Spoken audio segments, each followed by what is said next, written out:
My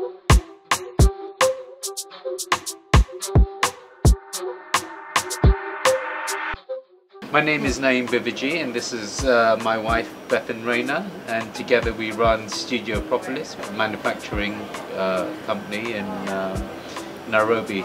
We designed quite a few pieces, and they were all around cooking, eating, being together. Some of the Kenyan rituals of slowing down, being together. Create a break in your routine and see the world around you differently for a second. That's where inspiration comes from for us. Everyday life is so rich.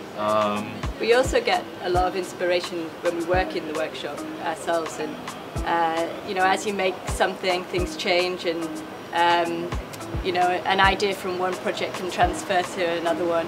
But really, just making things with our hands ourselves gives us a lot of inspiration.